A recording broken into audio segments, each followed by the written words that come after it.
तुम्हाला कलांजली बघायच्या आहेत पैठण्या कलरमध्ये. इथे बघा चटई लावलेली आहे, पूर्ण वेगवेगळे कलर्स आहेत बघा.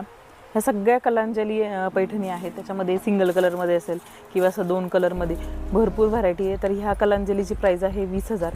वस्त्रकलामध्ये ह्या अवेलेबल आहे. ते मी तुम्हाला कलर दाखवते. ह्याच्यामध्ये कोयरी बुट्टी असेल किंवा नथ बुट्टी असेल, गोल बुट्टी, भरपूर पैठण्या आहेत. नमस्कार, आपण आलेलं आहे वस्त्रकला पिंक स्टेशनला न्यू कलेक्शन घेऊन माहेश्वरीमध्ये. एकदम न्यू पॅटर्न आहे. अच्छा, कापड क्वालिटी वगैरे प्युअर येणार. हां माहेश्वरी सिल्क काहीतरी वेगळा पदर आला ह्यावेळेला. पल्लू पण नवीन आहे. कॉम्बिनेशन वगैरे पण खूप छान आहे. माझ्यामध्ये भरपूर वेगळे येणार. तुम्हाला डिझाईन वगैरे भेटून. बॉर्डरची हे पण वेगळी आहे बघा, पदराची डिझाईन पण वेगळी आहे. सेल्फ माहेश्वरी. अच्छा, सिंगल पल्लू कलरमध्ये. पण रिच आहे.